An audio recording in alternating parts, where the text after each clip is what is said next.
Alright, time for another graph physics video presentation. Yeah. Um, so we'll try to do anyway.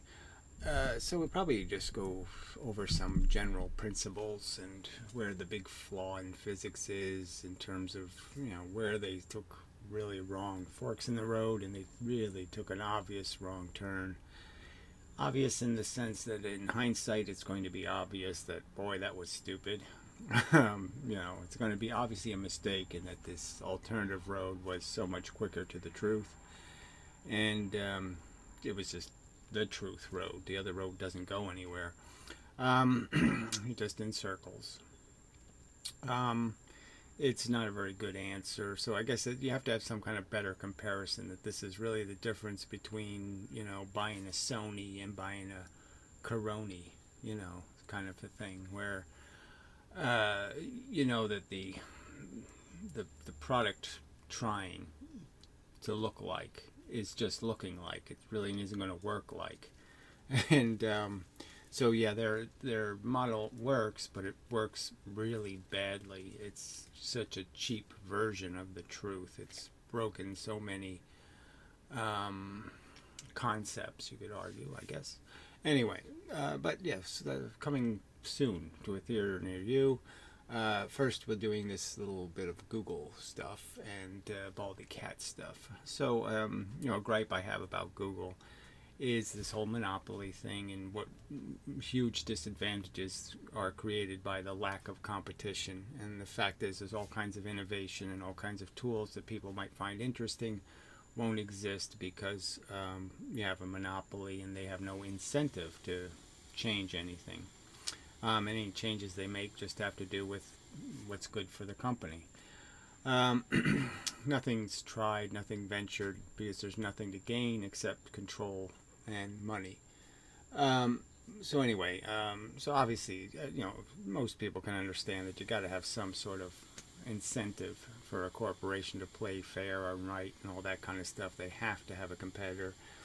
And we've already seen the examples of how bad it is when there isn't such a thing. When you give a Bill Gates, for example, a copyright on fundamental infrastructure, you don't get anything. You get a piece of crap for your money. You make a corporation rich, and you make individuals rich, but the customer gets a very crappy product at a way exaggerated price. So that it's all Google's become. So simple things like I've mentioned before. I mean, not searching comments on YouTube videos. It's its own product, and it's not searching the comments. Why? Why wouldn't we want that? Why wouldn't we want the option? And that's another thing that you have with Google in this form is no options. What if I want it to do more than a millisecond search? I want more than its intuition. I want a deeper search with deeper restrictions. No options with Google.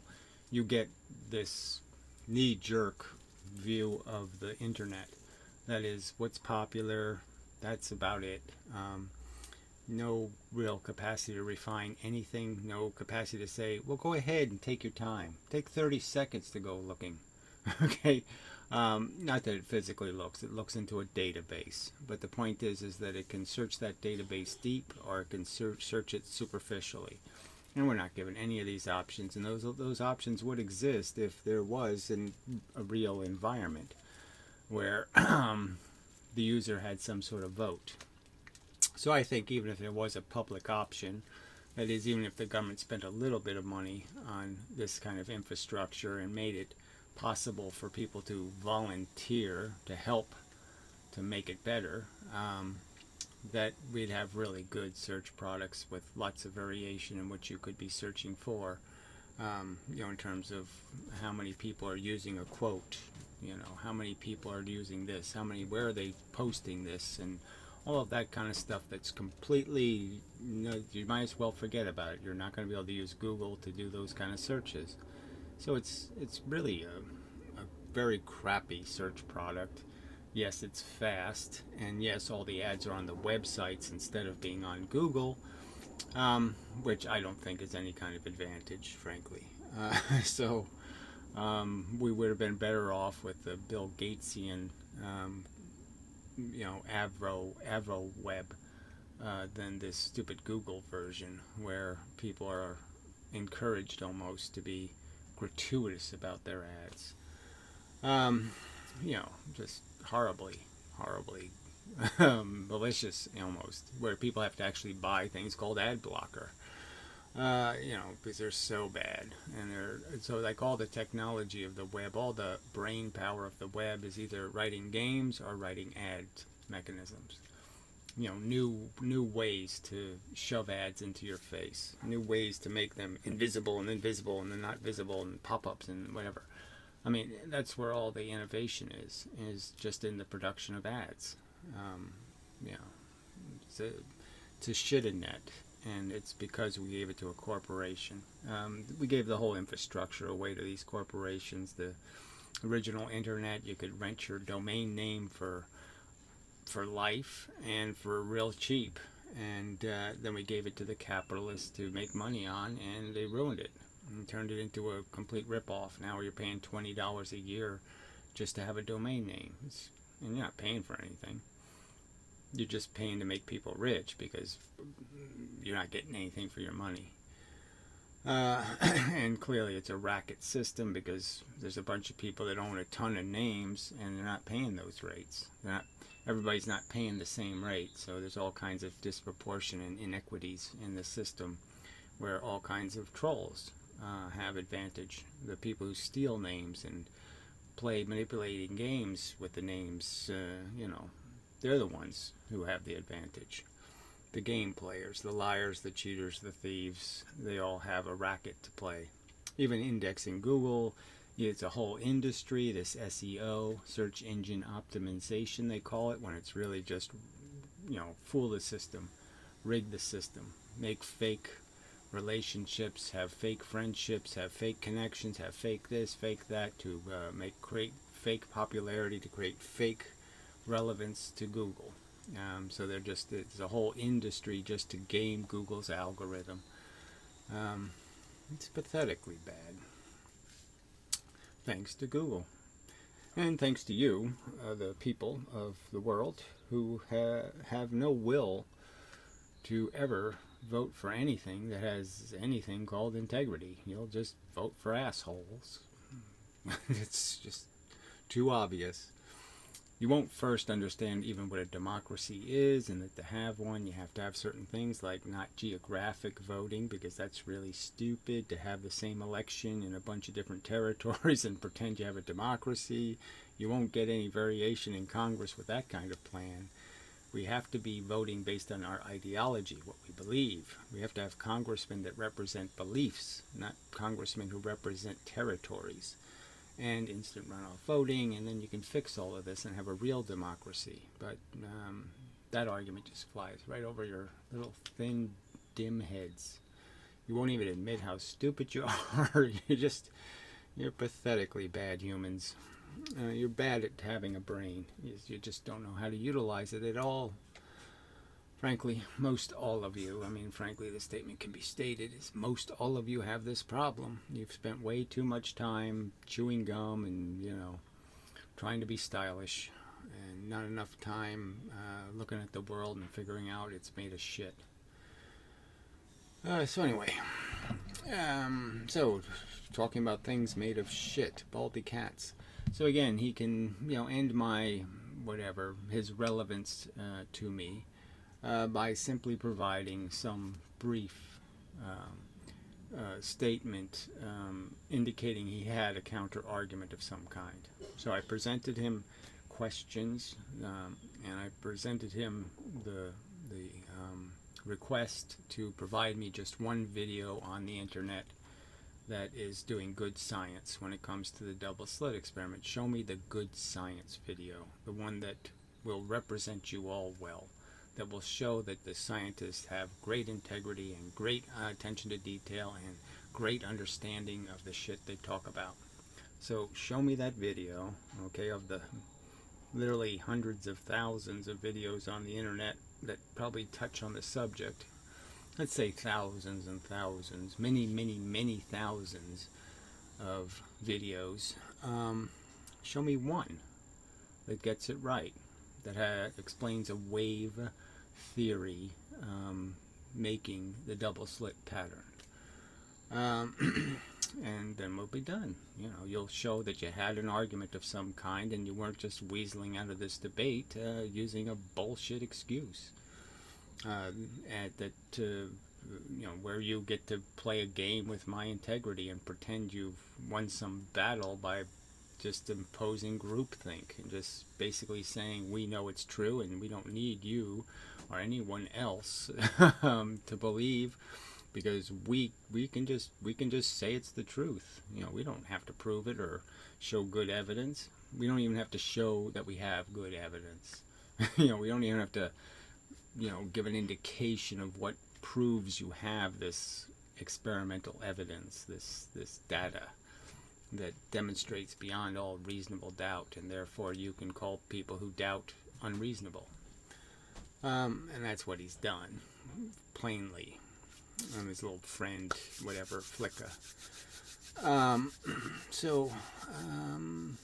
Again, you know, I reading the comments. I mean, I go back to that someday, I guess, and you know that'll be another point just to make. Is one of the people in the comment section even conceded, well, most flat earthers are Holocaust deniers or some kind of crap like that. I mean, you know, this is just a bullshit evasion. You know, I can't talk to somebody. He's beyond, you know, acceptable. You know, unacceptable. Compared to all the lunatics on this planet, I'm unacceptable. Amazing. To me, amazing anyway. So the third thing to just throw in here is, again, I am, for any professionally qualified physicist, I mean somebody who's done this quantum mechanics crap in school, you know, this whole wave bullshit, you know, has some understanding of this physics stuff, to defend a conventional theory, and, you know, relativity and quantum mechanics, and not only the fact that they are incompatible theories, some explanation for how they can assert both of them with such confidence when they know they're incompatible. And second, how even on their own, each one has such thin evidence defending it. It's just this perversion of the truth. The Eddington experiment glorified as if it was real good evidence when it's real shitty evidence, quite obviously, never repeated. And on the quantum mechanics side, you got this silly two-slit crapola that in spite of your claims that you've well described the experiment, you haven't come close to accurately describing the functions at all. You can't make your model fit the actual results. Fact. And you have done nothing to change that. Well, anyway, so $100 an hour, $100 for an hour of your time for you to make some sort of rational argument why a reasonable person can't stray from your BS about the truth, and that other models do actually work more completely and more simply and without woo, without magic.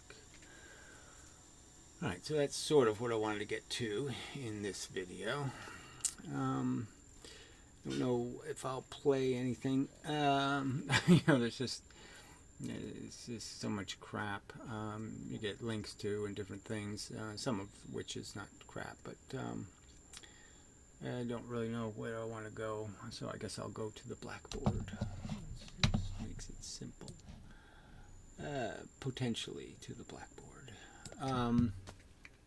Alright, so my argument is that physics made this mistake of being impatient, let's say. Like the default way to think about the universe, what every scientist was getting a clue of, is that it was this mechanical cause and effect thing. It looked like, very much like, you could understand it as a bunch of bumping particles or bumping energy anyway, that it had to always come from somewhere. And so the stuff that was forcing, okay, something to do something, was moving at the speed of light. It was very fast little stuff, and that the bigger stuff kind of was obedient to what this little stuff was doing. So it looked a lot like the ping pong paddle kind of world where the paddles went wherever the balls were hitting. So if you got hit by something in one direction, you moved in the other direction. Kind of a push universe, right? It makes rational sense. It's the default kind of mechanism.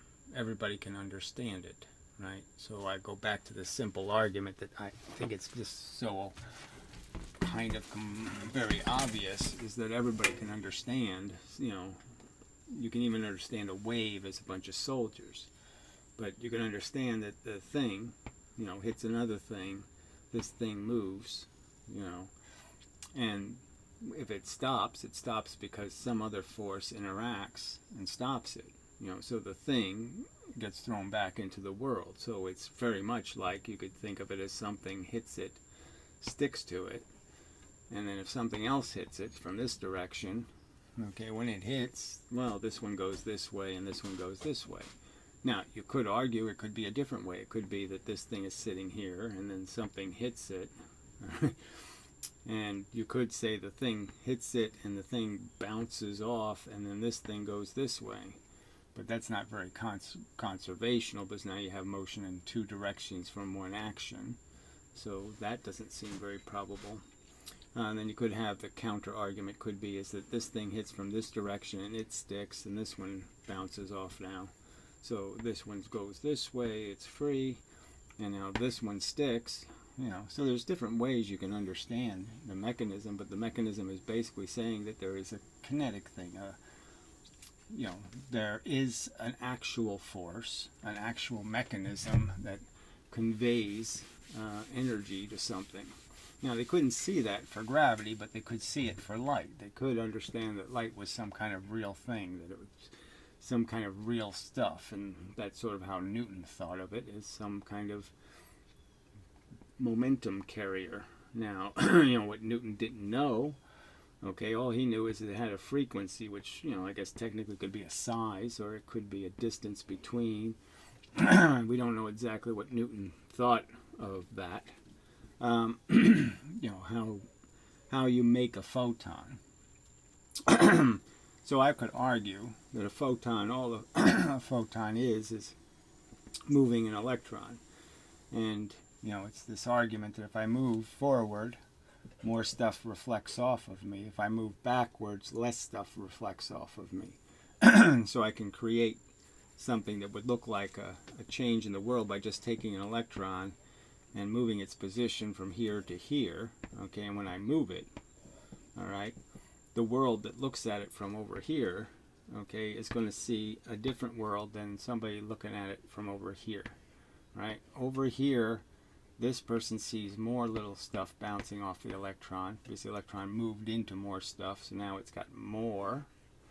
And this side, if looking at it from this side, there's a lot less, okay, coming, so there's less, energy, it's less visible. It's hitting you with less stuff because nothing can reflect off of it. So obviously, as it's moving, some portion of the speed that things are moving that are reflecting off of it. The point is this would be less and this would be more, okay? And that's the real part where, well, as soon as you create this less and more, you've created a wave. You've created a signal where, in one place in space you have this many things, and the other place you have this many, and then the next you have a place where you have this many again. Obviously, that's a signal that some kind of matter can receive this as pressure, more pressure, less pressure, more, more pressure, less pressure, more pressure, less pressure. And that idea would be a photon. Okay, so the real point where all this diverged, like I said, I think the world was kind of understanding things as mechanics. I mean, even to some extent, people that had wave theories, like whatever his name was, yes, the Huygens, they could illustrate the wave, in the sense that they could illustrate it as being a bunch of straight line particles, where they'd be in places, and you could illustrate a wave the same way, and then understand that when it went through a surface, if those particles were connected to each other, they would all have to swing on the same arcs, and then you could figure out why things diffracted. And so it was still a little bit mechanical, but it was certainly leaving the mechanical ball game. But it didn't really get bad until this distinction between understanding the difference between a force and a field. So when the real divergence for physics was, the real fork in the road, was understanding that there was matter, okay, the things like people, like clumps of stuff, big clumps made of hard particles, electrons and protons. So, they sort of discovered this electron-proton thing, and that the atom was made out of these things we would call the elemental forms of matter. And it doesn't matter if the proton's made out of quarks. I mean, really, the point is that this is the player, the proton. We don't have any evidence the quarks do anything. We just have evidence the proton does something, and what it does is changes its position in space, and that's what atoms are doing all the time. So when an atom is floating in a gas or something, that atom, it has to have it has to have its proton move and its electron both have to have the same vector, okay? They both have to be moving, and they have to be moving for a reason. Something has to be hitting them more from one side. There has to be a pressure that they've acquired, to keep going in a direction. And when they hit something, right, when one atom hits another atom in the atmosphere, they can share energy based on how many of these electrons and protons they have. So if something has a lot of electrons, you can understand it has a lot of momentum in a direction. So when it's moving, all the electrons are moving this way. And when the small one, with only one electron, one proton, a less dense thing, it can be moving very fast, okay, with a high velocity, but it only has one electron. And when it interacts, it's going to interact with one electron. Well, it's going to interact with whatever ones are anywhere near it. We all interact with everything in the universe all the time, in the sense that there's a change in the force. The moon is changing the field of force around me right now. If the moon wasn't there, there'd be a different amount of energy in this room. The energy's configuration would be different with the moon existing versus the moon not existing.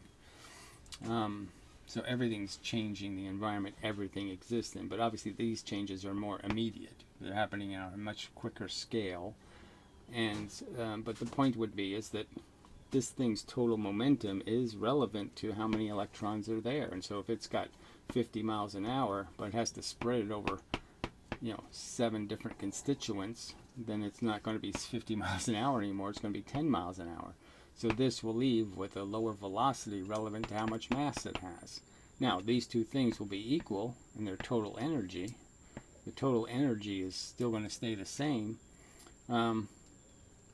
This is just how energy is going to move by a different equation, because this has mass plus velocity and mass plus velocity. And so your mass is going to dictate how fast you go. And so this all makes sense. It's all mechanical. It all requires an interaction with some kind of thing we call a force. So anyway, so that's how we understood the universe. Is the matter is kind of unimaginative. It doesn't do anything. And that what really happens is matter has kind of a neutral disposition. I don't care. That's its inertial state, you want to call it. Its resistance to change is how they kind of describe it in physics. But obviously it doesn't have a resistance to change. It's just saying force me, because I'm not interested. I will do nothing. Left alone, I will do absolutely nothing. That's what matter is. And what you have to do is change the field. You have to change what's in the environment, that's going to reflect off of it. So it changes what everybody else sees in all these other different places, and it will tell the matter which way to go. So depending on how much stuff is hitting, if there's 2 or 3 of them here, then it's going to go this way over time, because it's going to push the matter the matter is going to be pushed into more stuff, so it's eventually going to be stopped again. But if it's got more stuff here, it's just going to keep pushing it again, and then again, and again, and again. And so matter is the dead thing, force is the live thing. And that was a viable way of thinking, until they got to, whatever, the 1900s, the late 1800s, when they saw a couple of weird things in experiments and then started just saying, well, there's no way to mechanically understand how that's happening or why that's happening. Now, part of that's because they were thinking in terms of waves, right? So when they were confronted with a two-slit experiment, they started doing this. They had this Huygens idea of waves, of connected particles, that is stuff that's gluey and stuck to each other, So it would go through and bend and create waves, and, it just, even though there's nothing to bend it, there's no friction that you can make out of this, so it's just, it's a very poor description of the reality. Very incomplete. I mean, they didn't really think about it. How is this photon a connected object? If it's a composite object, it's made of more than one, it's not a single wave element. I mean, obviously they're making it big enough to get through two slits and create two waves. It's a huge thing.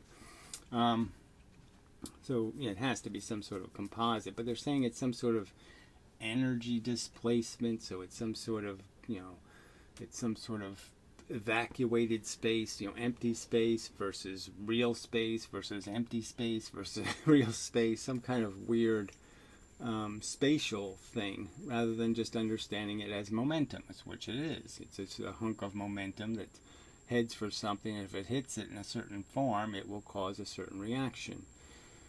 And so, all right, so they, disconnected these things. So I guess you could go back to, you could go back to when they decided what it's an atom. All right, and then they got, they got part of the answer right, okay? I mean, it has this stuff in the middle, okay, which are the protons. And then it has this stuff on the outside, the electrons. Now, they have the same charge, okay? So they have an equal amount of something called charge. And one of them has the minus and one of them has the plus, but they're exactly the same amount. So even though they have some notion that they are different sizes, they produce the same amount of charge.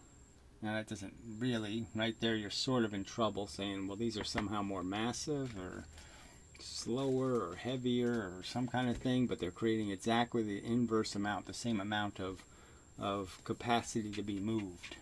So that part's a little bit broken. And then you have this part of this electron is somehow zooming around like a solar system, that there's some mechanism tying it to the proton, some magical thing, some just like that, like I said, magical. Like Newton had a problem with gravity. He's saying there's gravity's doing something.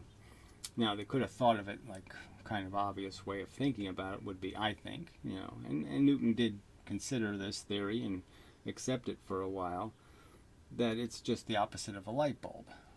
The same rules apply for light that apply for gravity, the inverse square law. Okay, it's obviously something that comes out of a point and it can go in any direction, and that's the inverse square law. So if I take this sphere, make this a sphere, it's a both ways, well then you can understand it's going to diverge in two different ways. It's going to separate from each other. The particle bits are separating from each other this way and this way, and so that creates the inverse square law. It's because it makes a square, and half the distance 4 times the amount of area that the circle will make. The circle's radius, the area of the sphere is a 4 pi thing. Okay, so you go twice as big, you get twice the radius, you get 4 times the area of the sphere. And that's the inverse square law. And really what it just means is the pie that you draw is spreading in 2 dimensions. All right. And so light's doing the same thing. Light, we know, is a force. Okay, it opposes momentum on things. And I don't think there's really any example of any simple or elemental interaction with light where it doesn't do anything but just push. Okay, it doesn't have any magical pull capacity. Light hits something, it creates heat on this side, less heat on this side. I mean, it just pushes. It's definitely momentum. It's carrying momentum, and and it's moving the same speed as gravity. I mean, it's the same force, it's the same function. So the thing pushing this piece of chalk down to the earth is the fact that there's less light coming from the earth and more light coming from above, and that's why it falls. And so you just think of them as X-rays or any kind of invisible ray, and you can perfectly explain gravity. So again, it fits, and the only thing it doesn't explain is this idea of moving into. So the idea of, again, if I have to change my position from here to here, and I'm in a force that's constantly hitting me from all sides, to move in a direction, I have to move into more force. It increases the amount of force I'm going to hit to go from this position to this position in this direction. So it's obviously saying that's going to cause less momentum. Well, that is actually the fact. Electrons don't go very far. You can't shoot them very far, and they run out of gas. And I'd argue they run out of gas because the what you're pushing them with is rays. Okay, so every time we push an electron, we push it by creating intense bits of radiation, gamma type radiation. X-rays and various things like that are what are actually pushing the electron. So obviously the electron, the first little bit pushes it, and then it moves, and then the next little bit pushes it and it moves, and the next little bit pushes it and it moves, and the next little bit pushes it and it moves. And when it runs out of ray, it runs out of momentum. It stops moving. And that the only things that can move in space, the only thing we can shoot into space, see, these are things Newton didn't know, and if he knew them, this would have been slam dunk, I think.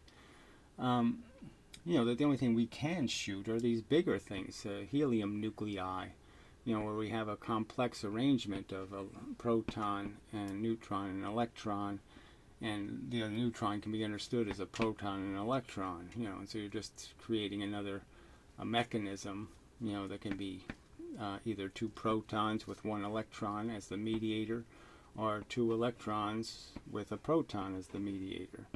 And if you kind of understand that this interaction, let's say this turn was for free, so you had 2 ping pong paddles, and you had this weird circumstance where you could reflect them off of a surface for free. That is, it didn't cause momentum this way. Okay, it only caused momentum this way and this way, which were irrelevant because that just makes you wobble. So you don't use up any energy. You don't create any counter force in the opposite direction. So you could sort of understand, if I had a ping pong ball that could do that, it would hit this surface, create an interaction that caused momentum in this direction, with an element in that direction. And when it hit this, it didn't create any elements in this direction, only in this direction and this direction.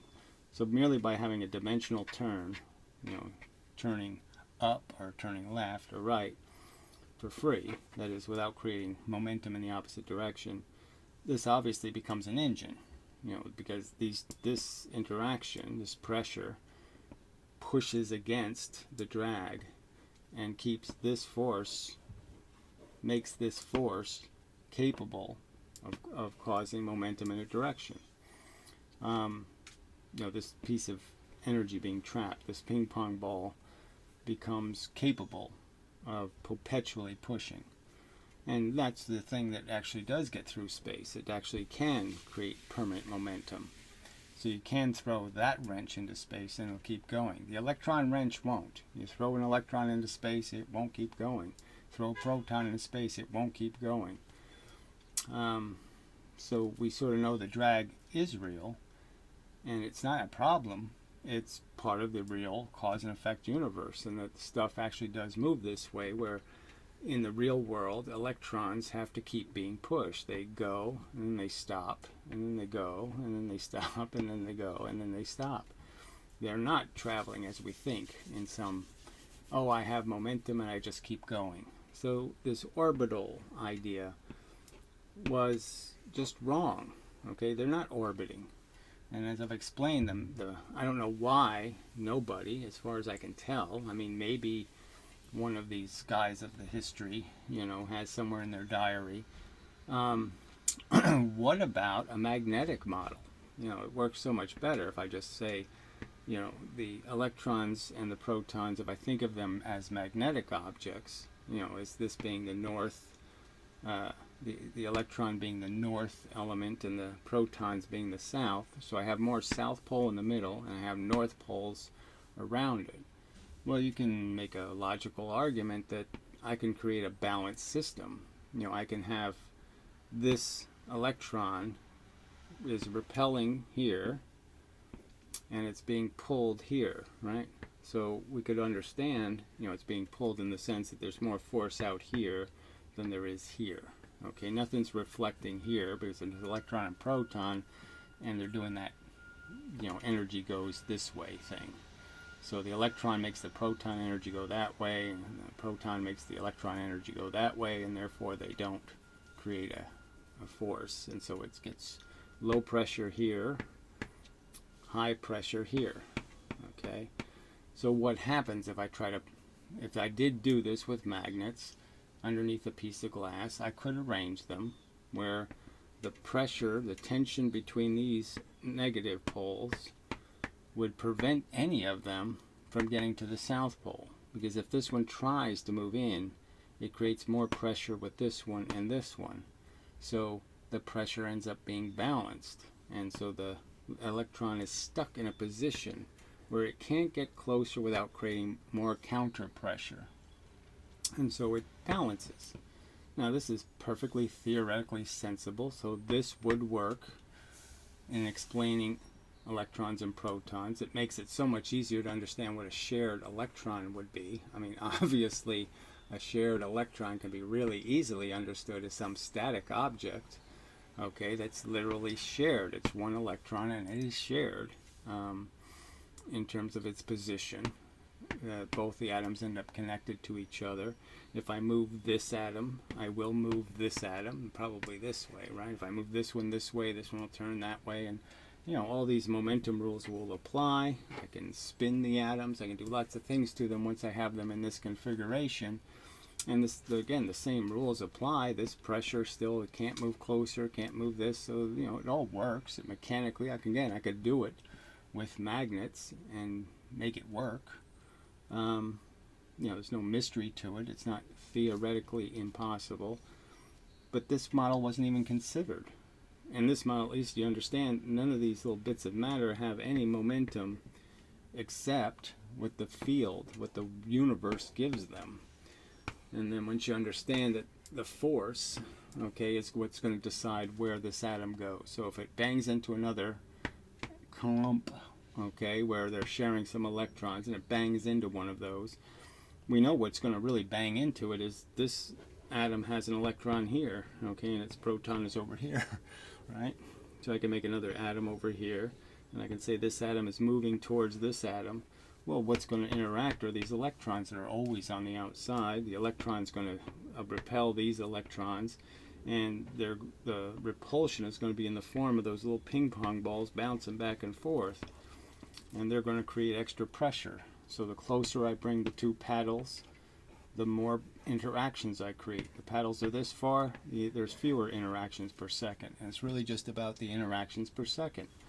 The interactions per second tell you how much pressure there is, how much energy there is in the system. So that's how matter contains energy, is the energy of E equals mc squared is in the form of the ping pong balls, and the fact that they are trapped, creating that extra energy. So when trapped, they have more energy, okay? When released, they won't have as much, okay? But But that's it. Proximity, bringing things closer together, has the consequence of that's pressure. That's the system is imposing that by the density of the pressure. And the atom is just a reflection of how much pressure the universe is creating. And that's what will hold this all together. Obviously, as I stated before, with the panes of glass, I certainly wouldn't do it in this position because the gravity on the objects would be all misshaping them. So obviously you want to neutralize gravity by putting it on a flat surface where gravity is all the same for all the objects. It's not pushing them in or away from each other. It's not going to break the model. But anyway, and the fact that there are only 100 elements kind of indicates that this isn't about spinning in orbits. It's about the geometry. It's about the distance between the electrons. It's constantly maintained based on their pressure between each other. This one communicates with this one. This one communicates with this one. This one actually communicates with this one. They all communicate with each other. The other atoms are communicating with each other based on how many ping pong balls are bouncing off of them. So when they're moving away, less ping pong balls hit you. They're moving towards you, more balls hit you. The obvious thing is when I move towards you, you move away from me. It's really that simple, and the only complication is you have to understand that there's a subtle variation that creates the attraction and repulsion. To have both effects of attraction and repulsion, you need an inverse relationship between electrons and protons. So you can't just say, okay, electrons and protons, we're going to say charge doesn't mean anything. Clearly charge does mean something. It means that in the same environment, this thing will do something very different, the exact opposite of what this thing will do. So that inverse relationship really can only be explained by creating two kinds of force. Okay, electron force and proton force, that is little bits of energy. Momentum, photon type things. Photons would be, electron energy. Wouldn't be proton energy. Well, proton here. Proton energy. They'd be made out of electron energy because they push electrons. If photons were made out of proton energy, then they'd likely make atoms move towards. Because they would just be dispensed in a direction. So anyway, but once you understand that this is really what you have to have, so you have a circumstance where if the proton energy hits the electron, it does this, momentum this way, force leaves this way, and if a electron hits, it just reflects eventually. It doesn't reflect immediately. First it sticks, moves the electron, and then when it moves into more force, the force hits, these two pieces of force reflect, and so that's when the reflection happens, is after the electron moves. So it doesn't reflect immediately, but pretty close to immediately. Very shortly later, after it's moved the electron, it will be reflected back.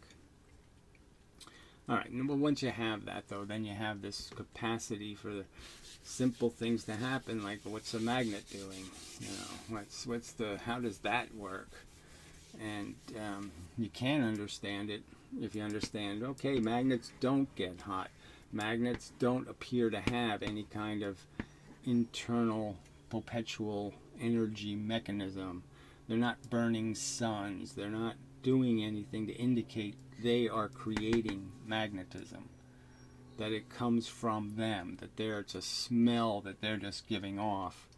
It's, can be understood as this is just like a piece of filter paper. I mean, what a magnet ends up doing is it's taking the world that comes into it, and that world has diversity in it. It has electron bits and has proton bits, and electron bits and proton bits, and they're all in kinds of purple color, so they're all coming in mixed, red and blue.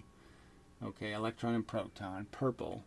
And what the magnet's going to do is merely say the purple, okay, the red bits will all come out of this end, alright, all reds come out of here, and all blues come out of here. It's going to take the mixed field, the mixed force that makes the field. See, that's where they messed it up, right? They started talking about fields, electric fields, magnetic fields, without understanding that the field is the force. Forces make the field. And so we have this force constantly bombarding us, all this energy, cosmic background, all this energy. It's in this mixed up, messy form of purple. It hits the magnet, and the magnet ends up making it all blue out of one end, proton force out of one end, electron force out of the other end. And you can understand the simple way it could do that. All it needs to do is make the proton force turn, okay, when it hits the end side, and the electron force turn, okay, when it hits the south side.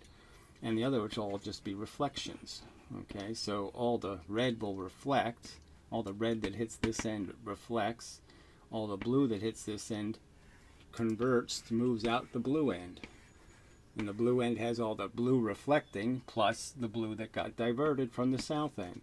So understanding the magnet as a filter works. Now you don't have to understand where did the energy come from.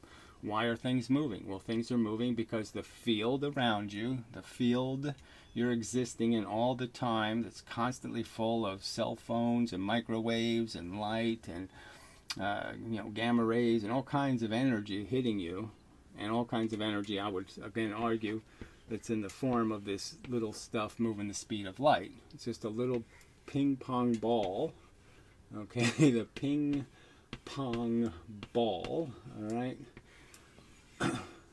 Actually found some the other day in the garbage, so I'll have to use them as example. The ping pong balls, yeah, and they found them in two colors. They found yellow and white. So very useful in that sense. But I won't find a paddle that'll do the same thing that the electron and the proton do. See, the electron and proton are not just stupid paddles. They're obviously very special paddle. The red ball hits, it bounces off, makes the paddle move, and then bounces off. Let's say it right. And if the blue ball hits, yeah, it comes out the side of the paddle, and the paddle moves sideways. So yeah, it's a little bit weird, a paddle, but not too weird to understand. Yeah, that works. It's all you need. So all you need is the difference between, it's this simple. It's this Newtonianly simple. Not that all of Newton's math was simple, but all the concepts are simple. And it's just that simple. It's just as simple as the difference between something hitting, okay, and moving the object this way, and something hitting and moving the object this way. And it's just that simple. If you can just understand that that's a possibility, that this isn't some theoretically impossible accomplishment. That forces come in and there could be an exchange, that maybe this is a consequence of two interactions happening in the same time, and that's why it ends up changing the dimension. But yeah, it can go this way, or in and out. Going up and going left, same amount of energy required, so to speak. So it's obviously just a dimensional change. You're just taking momentum in one dimension and converting it into momentum in another dimension. So it's not all that amazing or impossible to imagine. But all you need is that difference. So all you need is this difference between force being conveyed in a direction consistently and force not being conveyed consistently. It goes in another direction. And as long as you have a mechanism that can create those two things, you've created all the difference you need to make charge, to make magnets, to make all of the mechanisms that are holding atoms together. And that's all you need. The distinction between why a proton behaves differently in the same environment than an electron. So again, all this is all nice and mechanical. It's very simple. You don't, things push into each other. Again, push is the obvious answer. It's the obviously simple default winner of a conversation about what is more elemental, push, okay, or pull. And I've done this so many times, but it's just obvious that push is, you can do it in crayon. Push is not hard to describe. Pull, I need something much more complicated than this. I need something more complicated than little bullet hits thing, thing reacts to being hit by bullet. That's push. Push is all over the world. It's all over us. We see it all the time. Pull, on the other hand, how can I elementally draw a pull without invoking magic? Two things are magically aware or something and they pull into each other. There's just no way to do it without creating push. Okay, more pressure here, and the two things fall into the low pressure. That's no way I can make pull. There's no pull. I mean, it's not elemental. And so why did physics abandon that notion of understanding that things move because they're forced to? So field should never even be used as a concept, in the sense, without understanding it's always a field of soldiers. It's always a field of corn, walking corn. It's always a field of something, and you can have the field in an arrangement, a field of something. There's a something in the field. Gravity bent space. Space isn't bent. Space is changed. Okay, when there's an object in space, the space around it is changed. This space changes. Okay, it's not bent.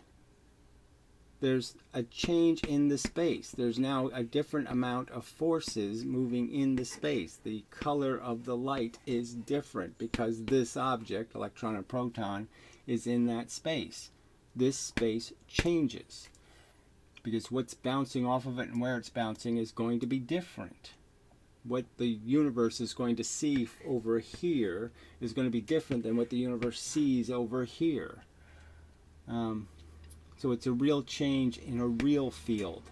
Okay, the field of the forces moving around. And the forces are just one force. There's just there's just blue and red force. Okay, there's just electron force and proton force. There is no other force. There's no magnetic field, electric field, gravitational field. No, there's just one field of ping pong ball, and there's just two of them. So again, this is, as described, as retitled, draft physics is pretty much just 2 plus 2 plus 2 physics now. And it just means there's two kinds of force, red and blue, electron, proton. There's two kinds of matter bit, the two charged elements, protons and electrons. And there's two kinds of interactions, that is, they can convey momentum in a straight line, or they can convert momentum into something perpendicular. And that's it. Two interactions, straight, perpendicular. Two kinds of matter, electrons and protons, perfectly consistent with everything we know, and two kinds of force, okay, doing the same thing, moving the same speed, having the same impact, just inverse in how they affect electrons and protons, but otherwise the same, identical forces, just as electrons and protons seem very similar except opposite, right? Yeah, having an opposite charge. And there you're done. You have all the components you need to explain everything, and you don't need to go on these wooey adventures of creating ESP particles and multiverses and all this other stuff. So where everything went sideways is pretty much, the first problem was the model of the atom, where you have this electron with perpetual energy, circling a nucleus, and it just doesn't work, in the sense that it makes for a silly idea of connecting two atoms now by having this electron do some figure eight kind of crap, and that doesn't even make sense. And how would that attach two atoms to each other? Because when the electron's way over here, why would this nucleus be interested? It would be heading this way. It wouldn't cause attachment. You really need to keep the electron right there to stay attached to the two protons. So that was a big mistake, was the Bohr model was just wrong. It's a magnetic atom, not an electric atom. And then the other big one is this conversion of a notion of something called a field not being made out of something, you know. And then if it's made out of something, so what the problem is they make it out of something, but they try to make it out of water molecules. They try to pretend that the bits, the force, the ether is connected to, all the little ether bits are connected to each other. So if I move one, I move all of them. You know, all of them. If I move this one to here, then this one has to move here, and this one has, you know, and the ether bits, the force doesn't connect it. There's no elastic relationship or inelastic relationship between the pieces of the elements of the universe. The little bits of the photons they're not tied to each other with ropes. They're not strung together in any way. They're little straight line vectors of momentum. So that's the other part, is to break the straight line notion, to think that something actually does travel a curved path when nothing travels a curved path. If you see a curved path, it's because there's a bunch of straight line radiation, okay, that's causing that you have two forces and they have a balance between them that causes this to be the neutral path. But it has nothing to do with anything curving. It just has to do with a bunch of straight lines that the electrons and protons will travel, where they're in a pressure that ends up being balanced based on these straight line vectors. But it's always straight line vectors that are at the core of any curved line. So you see a curved line somewhere, there's straight lines behind it. There's no such thing. The entire world we live in is a least. That is, it's got these funky edges, like the pictures on the old computers used to have all these rough edges. Well, those rough edges were exactly what the real universe is. It's a bunch of little tiny elements of momentum moving straight paths until they interact with each other and move another different straight path, and then they move another straight path, and they move another straight path, and that's what they're really doing. It's just moving a bunch of straight lines that can end up looking like a curve when we don't look too closely. So the closer you look, the more you'll see what really happens is the pressure, the force has to, say even between atoms inside of so I'm just doing a crude drawing of an atom here. Say atoms, and you're going to move electricity or light photons through the atoms. The idea is that the pressure is between all of these different little electrons. And so you have to sort of understand that what this force will have to do is it pushes here on one, and that pushes all these others in other directions. Okay, so the force has to go in a lot of different directions. It's going to always migrate in this direction. That's going to be its traveling direction, okay, but it's going to waste a lot of time moving bits out, squishing things, you know, squishing, making them go out this way, then that, you know, inelastically retracts, and so you just get it back again. So you make atoms fat, and then you make them thin, and then you make them fat, and then you make them thin. And when you change their polarity, you make them into little magnets. I mean, it makes perfect sense.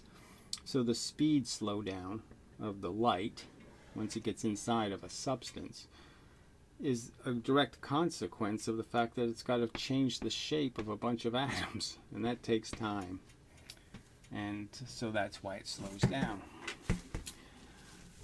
Alright, I don't know if I need to go much deeper. So the basic idea is, if they were to stay with the defaults, obviously a push universe, obviously a bang, things bang into each other, make something happen. The snowball doesn't fall off the peak of the mountain unless something pushes it. There has to be a finger, the invisible hand of reality, of real weather, real circumstances. One little piece of snow melted on one side, became imbalanced, tipped it.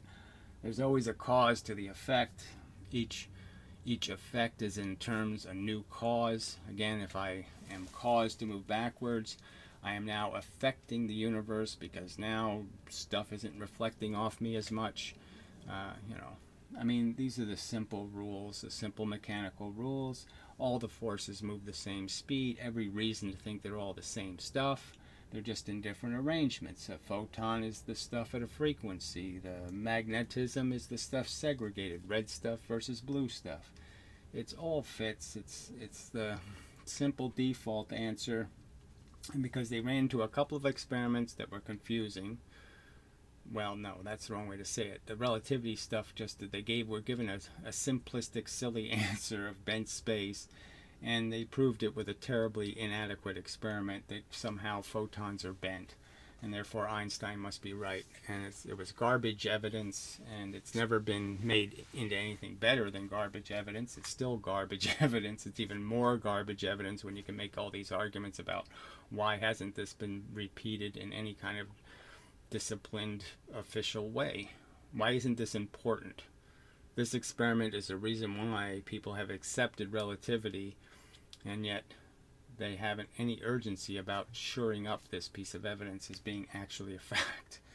Now they've premised a whole bunch of new science on it. It's almost like they have so much, they're so invested in this pile of crap. They've put so much bad money into it.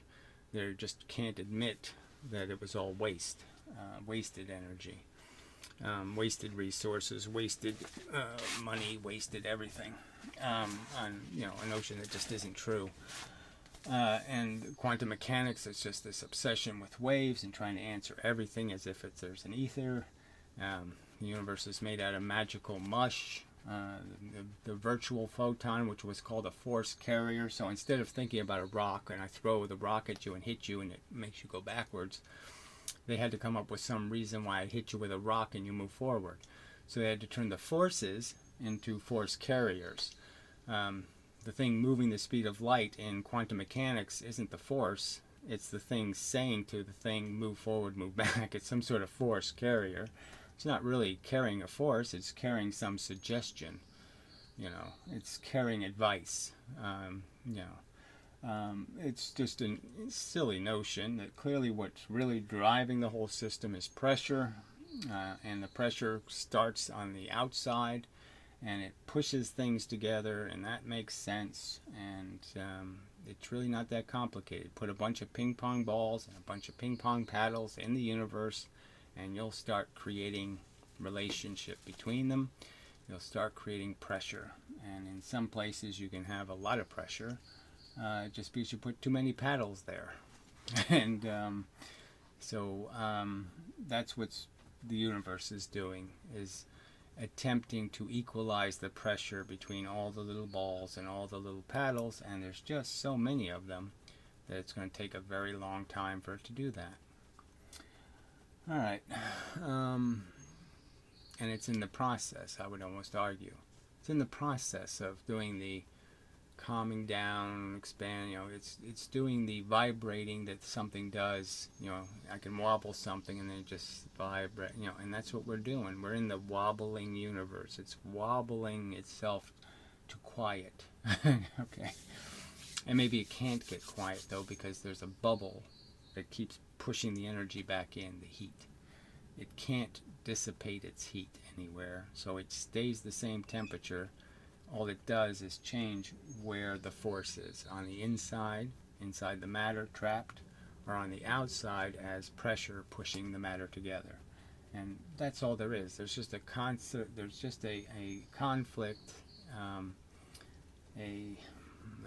not the word, contrast, that's still not the word I'm looking for, just between this yin of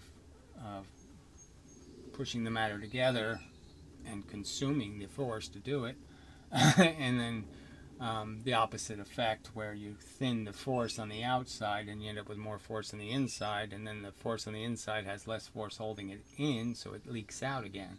So it's just leaking out, leaking in, leaking out, leaking in. Galaxies, big, small, big, small, big, small.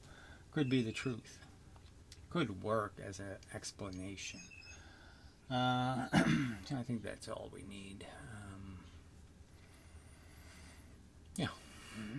So lots of other details go into how big a photon is, how long, how much energy, blah, blah, blah. Lots of subjects, but just saying, this is where they went wrong. Not understanding push is the answer. There's no pull. There's no elemental pull. Elemental pull is magic. It can't be described as anything else. It has to be a magical thing. No physical way to create it except by creating external pressure. The only real mechanism is the fact that stuff moves from high pressure to low pressure. That's the fundamental, write that one in titanium as a truth. That one's the mechanism. And the pressure isn't a field, the pressure is an actual force. If you want to call it a field, understand the field is soldiers. No soldiers, no field. Okay, or you could still say it's a field of no soldiers, which means it's a good place to run. Okay, it's a good place to go. It's the place where there's no soldiers that are going to shoot you. So obviously even soldiers could be metaphored as an appropriate analogy. Okay, you run where there's less of them to kill you. But anyway, but yeah, that's the fundamental thing. And again, understanding it, just change the model of the atom from a magnetic model, from an electric model, a spinning electron kind of crap, to a magnetic model where no, the electrons are in positions. They're locked by the pressure, by how much they hate each other, and that makes a lot of sense for describing why there's only 100 elements, why there's only 100 ways you can arrange electrons and protons and be able to maintain stability. Is that it's kind of a rigid geometry. There's only certain geometries that would be durable. Any geometry that lacks symmetry would unlikely survive. It has to have the capacity to be squished and to be expanded. If it doesn't have any capacity to absorb energy and bounce, then it's not going to stay together. It's going to be broken and shattered too easily. So that's why there's only 100 elements, because there's only 100 ways in 3 dimensions to stack electrons and protons. And it explains why some elements you'll never find them as molecular individuals. You only find them in pairs, like hydrogen likes to be in 2 molecule configurations rather than 1 molecule configurations, because the 1 molecule isn't stable. It's basically a neutron. It's not an atom anymore.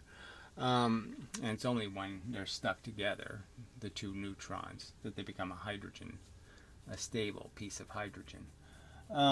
Anyway, but that's getting into isotopes and all of that stuff, which is another subject. But so it's just little mistakes, where they just broke the axiom. So the idea that there's force and matter, those are the 2 things. Force is moving the speed of light, matter moving where the forces tell it. Okay, matter doesn't have any will, doesn't have any nothing. Just goes where the balance of the force tells it to go. So as you change the balance, the matter moves.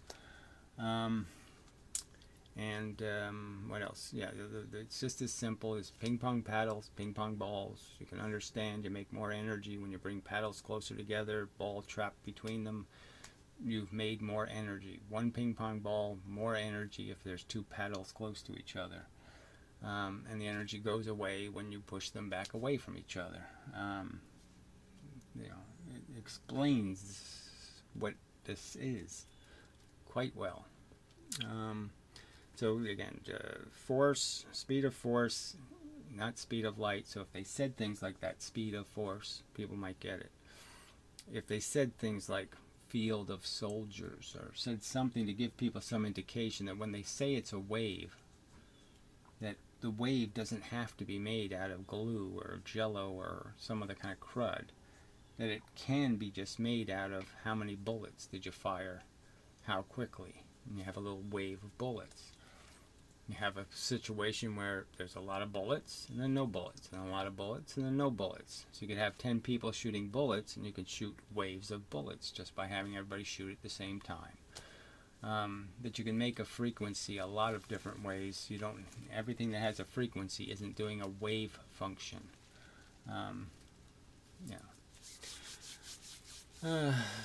Probably enough for 1 episode. But anyway, so the point is look, it's clearly I'm saying the fact that physics strayed from these defaults on such tiny evidence, tiny cause to believe Einstein spent space. Not much evidence, not much reasoning, and the theory itself doesn't even say anything. It doesn't explain why things move. Saying bent space doesn't say anything. It just doesn't explain anything. It's just a magical explanation. It's spooky action at a distance. I just don't know why people thought spooky action at a distance was a good answer. Space just knows how to bend, and matter somehow knows that space is bent. I mean, it just doesn't, there's just nothing mechanical about it. It's all ESP. Terrible explanation. And then quantum mechanics doing this virtual photon force carrying nonsense, and again, all of this wave obsession because of the two-slit experiment. So yes, it's doing something weird, and they just too easily gave up on reasoning that what's really causing the weirdness. Well, it really seems like the odds of you being near a surface is what's causing the weirdness. So if I make the hole smaller, what am I doing? I'm making it more likely that you're going to be near a surface. If you get through the hole, you have to be near a surface. I mean, the simple, reliable notion that the default should be first explain why the surface can't do it before you jump to a conclusion that the surface has nothing to do with it. That kind of stuff. And they just jumped, on any wagon going by. So they had a seems like, looks a little bit like notion of wave interference, and then they just contrived, they just rationalized it to fit. They forced the fit. And, they're still doing it because the facts are it doesn't fit, and that can be shown. So they just made a wrong choice. So they forgot about push. They forgot about the symmetry of the idea of the distinction between force and matter, that they have two different functions, that one is all energy and the other one is manipulated by energy, and that's it. Obsession with electrical functions rather than magnetic models. What else can I blame it on? But yeah, the default really always should have been it's push. The default should have been it requires an interaction. There's no effect without a cause. The cause has to be connected to a force, or it has to be connected to the position of some matter. There's no other way for forces don't interact with forces. Again, that's something that's just so obvious in all of nature. Why do we think it's possible to bend the force of light with the force of gravity? It doesn't make any sense. It's illogical. It's just, and the evidence is so bad and weak and sloppy and inconsistent.